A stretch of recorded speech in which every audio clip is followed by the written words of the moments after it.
లైబ్రరీలోని బేస్మెంట్లో బంధించిన చంద్రశేఖర్ను విడిపించడానికి కృతికాతో కలిసి వెళ్లిన సాగర్, నేనొక్కడినే లోపలికి వెళ్తాను, నువ్వు మెట్ల దగ్గరే వెయిట్ చేస్తూ ఎవరైనా వస్తున్నారేమో గమనించమని చెప్పాడు.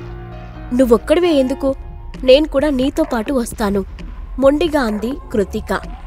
ఆమె మాటలకు సాగర్ నిట్టూరుస్తూ, ఈమెకు ఒకసారి చెప్తే ఏదీ అర్థమయ్యేలా లేదు అని లోపలే గొనుక్కొని బయటికి మాత్రం ప్రశాంతంగా చూస్తూ, అది కాదు కృతిక, లోపల ఉన్నది మీ తాతగారు, అక్కడ అతను ఎలాంటి పరిస్థితుల్లో ఉన్నాడో తెలీదు కదా, ముందు నేను వెళ్ళి అక్కడి సిచ్యువేషన్ ఏంటో చూడాలి, నువ్వు కూడా నాతో వస్తే రిస్క్ పెరుగుతుంది అని సాధ్యమైనంత కూల్గా చెప్పాడు.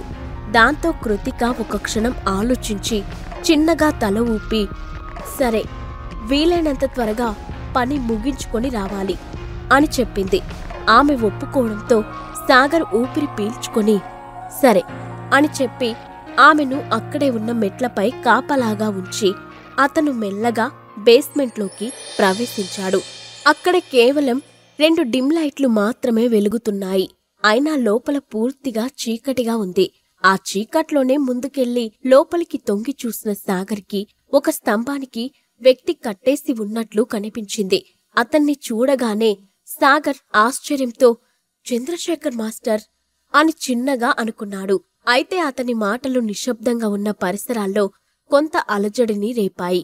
ఆ మాటలు నేరుగా చంద్రశేఖర్ చెవిని తాకడంతో అప్పటి వరకు అలసటతో కళ్ళు మూసుకున్న అతను కళ్ళు విప్పి చూశాడు. ఆ చీకట్లో అతనికి ఏమీ కనిపించకపోవడంతో మళ్లీ కళ్ళు చిట్లించి చూశాడు. అప్పుడు గుమ్మం దగ్గర అతనికి లీలగా ఒక ఆకారం కనిపించింది. ఎవరక్కడా?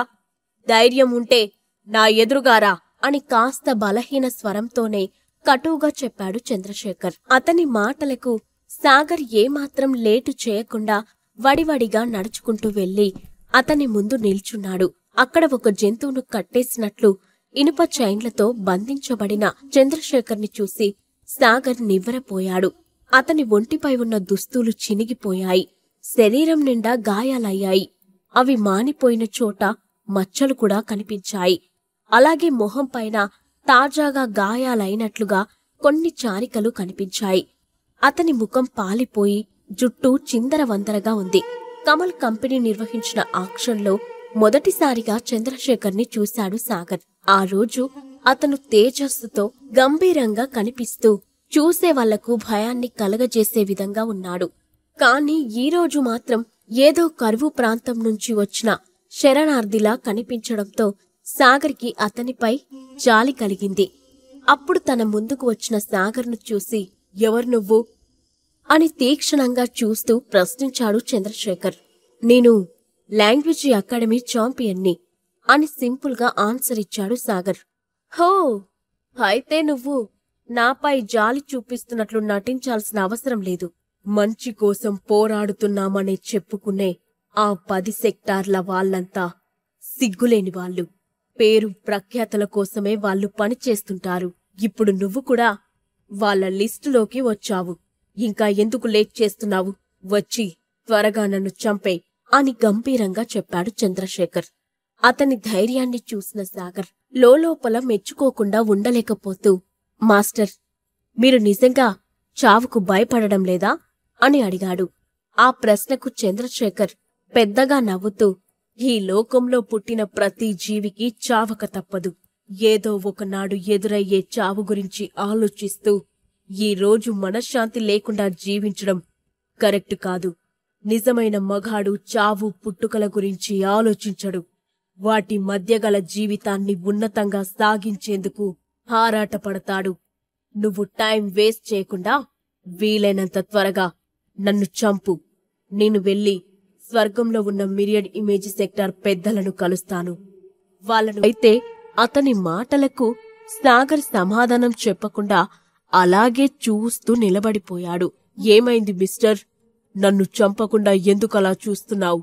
హో, చంపే ముందు నా దగ్గర నుంచి స్పిరిట్ గ్యాదరింగ్ టెక్నిక్ ఉన్న బుక్ ని ఎలా సొంతం చేసుకోవాలని ఆలోచిస్తున్నావా? ఒకవేళ నీ మనసులో అలాంటి ఆలోచన ఉంటే దాన్ని అంతటితోనే వదిలేయ్. ఎందుకంటే అలాంటి గొప్ప బుక్కు నీలాంటి అల్పులకు చెందడానికి వీల్లేదు. అది నాతోనే అంతమైపోవాలి అని కళ్ళలో నిప్పులు కురిపిస్తూ అన్నాడు చంద్రశేఖర్. మాస్టర్, నేను చెప్పేది వినండి. మీరనవసరంగా పొరపాటు పడుతున్నారు. నేను మిమ్మల్ని చంపడానికి రాలేదు, కాపాడటానికి వచ్చాను. చుట్టూ ఉన్న పరిసరాలను గమనిస్తూ ప్రశాంతంగా చెప్పాడు సాగర్. నన్ను రక్షించడానికి వచ్చావా? ఇదో కొత్త నాటకమా? నన్ను కాపాడుతున్నట్లు నటించి నా దగ్గర నుండి స్పిరిట్ గ్యాదరింగ్ బుక్ను తీసుకోవాలని మీ 10 సెక్టార్లు కలిసి ప్లాన్ చేశాయా? నీతివంతమైన సెక్టార్స్ అని చెప్పుకుంటూ ఇలాంటి పనులు చేయడానికి మీకు సిగ్గులేదా? అంటూ ముఖాన్ని అసహ్యంగా పెట్టి అడిగాడు చంద్రశేఖర్. లేదు మాస్టర్, నేను చెప్పేది నిజం, నా మాట నమ్మండి అని అయోమయంగా అన్నాడు సాగర్. చూడు, నేను కొన్ని సంవత్సరాల నుంచి మిరియడ్ ఇమేజ్ సెక్టార్లో ఉన్నాను. నీలాంటి వాళ్ళని ఎంతో మందిని చూసి ఉంటాను. ఇలాంటి మాటలు విని విని నా నెత్తిపై ఉన్న జుట్టు కూడా పండిపోయింది, రాలిపోయింది కూడా. ఇప్పటికైనా నీ పిచ్చి వేషాలు కట్టిపెట్టు. నా దగ్గర అనవసరంగా డ్రామాలు ఆడకు. నేను నీ మాటలు నమ్మను అని మరింత కోపంగా అన్నాడు చంద్రశేఖర్. అతని మాటలకు సాగర్కి ఏం సమాధానం చెప్పాలో తెలియలేదు. దాంతో అతను లోపలే విసుక్కుంటూ, బేసికల్గా ఈ ఫ్యామిలీ వాళ్ళంతా ఇంతే ఉంటారనుకుంటా. ఎదుటి వాళ్ళు చెప్పేది వినిపించుకోరు. ఆ కృతికే మొండిది అనుకుంటే ఈ మాస్టర్ ఇంకా మొండిగా ఉన్నాడు. నేను టాప్ 10 సెక్టార్స్ నుంచి వచ్చానని బలంగా ఫిక్స్ అయ్యాడు. ఇప్పుడు ఇతన్ని ఎలా ఒప్పించాలి అని కొన్ని క్షణాలు ఆలోచించాడు. ఇంతలో అతనికి ఒక ఐడియా తట్టింది. దాంతో అతను, సరే మాస్టర్, మీరు నా మాట నమ్మరని అర్థమైంది. కానీ నాకు తోడుగా మీ మనవరాలు కృతికాని కూడా తీసుకొచ్చానని చెప్తే అప్పుడైనా నమ్ముతారా అని చిరునవ్వుతో అడిగాడు సాగర్. ఆ మాటలు వినగానే ఒక్కసారిగా ఆ గదిలో నిశ్శబ్దం ఆవరించింది. చంద్రశేఖర్ పూర్తిగా స్టన్ అయిపోయాడు. కృతిక వచ్చిందన్న మాటలు అతని చెవిలో అమృతాన్ని పోసినట్లుగా అనిపించాయి. కాని వెంటనే అతని మనసులో ఏదో అనుమానం వచ్చింది. దాంతో అప్పటి వరకు మతాబులా వెలిగిపోతున్న అతని మొహం అంతలోనే ఫీజు కొట్టేసిన బల్బులాగా మాడిపోయింది. వెంటనే అతను ఆవేశంగా, ఏమన్నావ్? నా మనవరాలు నీ దగ్గర ఉందా? ఆమెను ఏం చేస్తావ్? ఆమె తల వెంట్రుక తాకినా సరే నిన్ను ప్రాణాలతో వదలను. నా నోటి నుంచి స్పిరిట్ గ్యాదరింగ్ బుక్ గురించి తెలుసుకోవడం కోసం కృతికాను పావులాగా వాడాలనే ఆలోచన ఉంటే దాన్ని ఇక్కడే ఆపేయ్. తనకు నీ వల్ల చిన్న గాయమైనా సరే నిన్ను వదిలిపెట్టను. ముల్లోకాలలో ఎక్కడ దాక్కున్నా నీ అంతు చూస్తాను అని ఆవేశంతో బుసలు కొడుతూ కోపంగా తన చేతులను ముందుకు చాచి సాగర్పై దాడి చేయాలని ప్రయత్నించాడు. ఆ సమయంలో అతను బలంగా కదలడంతో అతడిని బంధించిన ఇనుప గొలుసులు భయంకరంగా పెద్ద శబ్దం చేశాయి. మాస్టర్, మీరనవసరంగా ఆవేశపడకండి. మీరనుకుంటున్నట్లుగా నేను కృతికాను ఏం చేయను.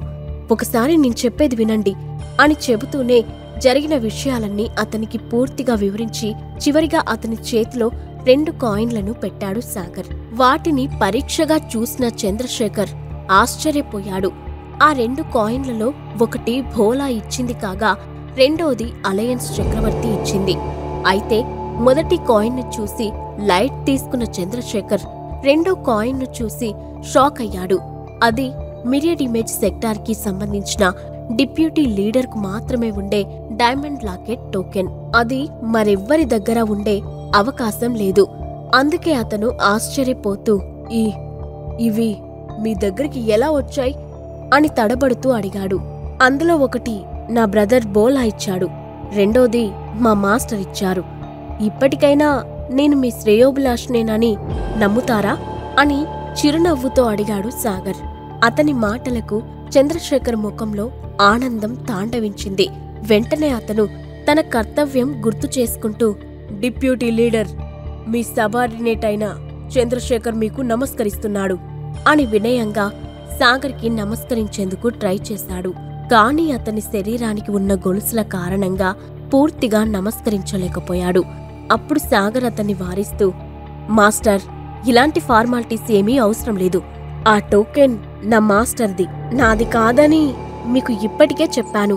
కాబట్టి మీరు నాకు నమస్కరించాల్సిన అవసరం లేదు అని చెబుతూనే ఆ టోకెన్లు తన పాకెట్లోకి వేసుకుని వెంటనే గాల్లో నుంచి వర్షిణి ఖడ్గాన్ని చేతిలోకి తీసుకుని చంద్రశేఖర్ను బంధించి ఉంచిన గొలుసులను ఒక్కొక్కటిగా కత్తితో ఖండించడం మొదలుపెట్టాడు. చంద్రశేఖర్ ఏం మాట్లాడకుండా అతను చేసే పనిని చూస్తూ ఉన్నాడు. అప్పుడు సాగర్ మళ్ళీ మాట్లాడుతూ, మనం కేవలం ఒక సెక్టార్కి చెందిన వాళ్ళం మాత్రమే కాదు. కమల్ కంపెనీ నిర్వహించిన వేలంలో మీరు పిల్ వేసుకుని ప్రమాదంలో పడినప్పుడు మిమ్మల్ని కాపాడింది నేనే. ఆ సమయంలో మీరు స్పృహలో లేరు కాబట్టి నన్ను చూడలేదు. అలాగే కొన్ని రోజుల క్రితం మీ మనవరాలు కృతికాకి ఆటమ్ పిల్ తయారు చేసి ఇచ్చి ఆమె హెల్త్ ప్రాబ్లంను సాల్వ్ చేయడానికి సహాయం చేశాను. కాబట్టి మీరు మీ మనవరాలు ఇద్దరూ నాకు బాగా తెలుసు అని అన్నాడు సాగర్. అంటే కృతికాకు నాకు ఆ పిల్స్ ఇచ్చింది మీరేనా అంటూనే సాగర్ వైపు కృతజ్ఞతగా చూశాడు చంద్రశేఖర్.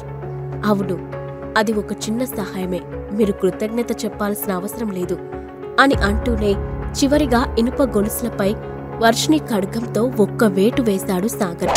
దాంతో రెప్పపాటుతోనే ఆ గొలుసులన్నీ తెగి కింద పడిపోయాయి.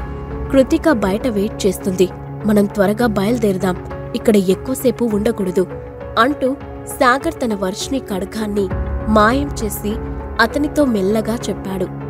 లేదు మిత్రమా, అది కుదరదు. ఈ సీక్రెట్ కింగ్డంలోని మొదటి 10 సెక్టార్ల వాళ్ళు నా శరీరంలోని ఆర్గన్స్, బోన్స్లోని శక్తిని నిర్వీర్యం చేశారు. దీనికోసం వాళ్ళు రోజుకి 3 సార్లు మజిల్ సాఫ్ట్ పౌడర్ని నా శరీరంలోకి బలవంతంగా ఇంజెక్ట్ చేశారు. దీని కారణంగా ప్రస్తుతం నేను నా కల్టివేషన్ పూర్తిగా ఉపయోగించుకోలేకపోతున్నాను. నా శరీరం బలహీనంగా మారిపోయింది. ఇంటర్నల్ పవర్ కూడా యాక్టివేట్ చేయలేని పరిస్థితుల్లో ఉన్నాను. ఇలాంటి సిచ్యువేషన్లో నేను ఇక్కడి నుంచి తప్పించుకోలేను అని నిరుత్సాహంగా గోడకు ఆనుకొని భారంగా ఊపిరి పీల్చుకుంటూ చెప్పాడు చంద్రశేఖర్. ఆ మాటలు వినగానే సీక్రెట్ కింగ్డంలోని 10 సెక్టార్లపై సాగర్కు కోపం ముంచుకొచ్చింది. చంద్రశేఖర్ను అక్కడి నుండి పారిపోకుండా చేయాలంటే అతని శరీరంలోని కల్టివేషన్ పవర్ను కంట్రోల్ చేయవచ్చు. కాని మజిల్ సాఫ్ట్ పౌడర్ను ఉపయోగించి అతని శరీరాన్ని నిర్వీర్యం చేయాల్సిన అవసరమేముంది? మంచి కోసం పోరాడుతున్నామని చెప్పుకునే వీళ్ళు ఒక వయసు పైబడిన వ్యక్తి దగ్గర ఎందుకింత విచక్షణ రహితంగా ప్రవర్తించారు? ఒకవేళ ఆ పౌడర్ డోస్ ఎక్కువైనట్లయితే అది మనిషికి పక్షవాతాన్ని కూడా కలిగిస్తుంది అనుకున్నాడు. ఈ ఆలోచనలన్నీ మనసులోకి రాగానే సాగర్కు అప్పటి వరకు ఆ 10 సెక్టార్లపై ఉన్న గౌరవం తగ్గిపోయింది. నువ్వు నన్ను కాపాడటానికి ఇంత రిస్క్ చేసి హెల్ప్ చేస్తున్నావు కాబట్టి నిన్ను నా ఫ్రెండ్ అనుకోవచ్చా? చిన్నగా నవ్వుతూ అడిగాడు చంద్రశేఖర్. తప్పకుండా పిలవచ్చు. ఎలాంటి ఆలోచన లేకుండా అంగీకరించాడు సాగర్. థ్యాంక్యూ అని నవ్వుతూ చెప్పిన చంద్రశేఖర్, మై డియర్ ఫ్రెండ్, నేను ఇక్కడి నుంచి తప్పించుకోలేను. నువ్వే ఏదో ఒకటి చేయాలి. కానీ నువ్వేం చేయగలవో నాకు తెలీదు అని ఆయాసంగా రొప్పుతూనే నిస్సహాయంగా చెప్పాడు చంద్రశేఖర్. అలా అనకండి మాస్టర్, మీరు తప్పకుండా ఇక్కడి నుంచి బయటపడి తీరాలి. లేదంటే మీ మనవరాలిని నేను భరించలేను. ఆమెకు మీరు కొంచెం క్రమశిక్షణ నేర్పించాలి. చాలా గయ్యాలిలా ప్రవర్తిస్తుంది. ఆ నోటితో కళ్ళతోనే నన్ను భయపెడుతుంది అని చెబుతూనే తన చేతిని గాల్లో తిప్పాడు సాగర్. వెంటనే అతని చేతిలో ఒక పిల్ ప్రత్యక్షమైంది. ఈ పిల్ వేసుకోండి. ఇది మజిల్ సాఫ్ట్ పౌడర్ ద్వారా మీ శరీరంలో ప్రవేశించిన విషాన్ని పూర్తిగా తొలగిస్తుంది. వెంటనే మీ మెరిడియన్లు ఓపెన్ అయి మీ కల్టివేషన్ పవర్ రీస్టార్ట్ అవుతుంది. మీ ఇంటర్నల్ పవర్ కూడా యాక్టివేట్ అవుతుంది అని చెప్పి ఆ పిల్ను చంద్రశేఖర్ చేతికి ఇచ్చాడు సాగర్. ఫ్రెండ్, నీ మనసులో మంచి ఉద్దేశం ఉందని నాకు తెలుసు. కానీ నా మెరిడియన్స్ బ్లాక్ చేసి నన్ను ఈ పరిస్థితుల్లోకి నెట్టేసింది బుక్ సెక్టార్కి చెందిన మాస్టర్ వీరేంద్ర. అతను శూన్య స్థితికి చేరుకోవడానికి మరికొంత దూరంలోనే ఉన్నాడు. అతని కల్టివేషన్ పవర్ చాలా ఎక్కువ. కాబట్టి అతను బ్లాక్ చేసిన మెరిడియన్స్ ను నువ్వు ఓపెన్ చేయలేవు అని అన్నాడు చంద్రశేఖర్. ఎవరికంటా పడకుండా చంద్రశేఖర్ను లాంగ్వేజీ అకాడమీ నుంచి సాగర్ తప్పించగలడా? తన తాతయ్య కోసం వెయిట్ చేస్తున్న కృతిక ఏదైనా ప్రమాదంలో పడుతుందా? ఈ ప్రశ్నలకు సమాధానాలు తెలుసుకోవాలంటే నెక్స్ట్ ఎపిసోడ్ వినాల్సిందే. క్రింద ఇచ్చిన లింక్ ని క్లిక్ చేసి పాకెట్ ఎఫ్ఎం యాప్ ని ఇన్స్టాల్ చేసుకోండి. Stay tune to pocket FM.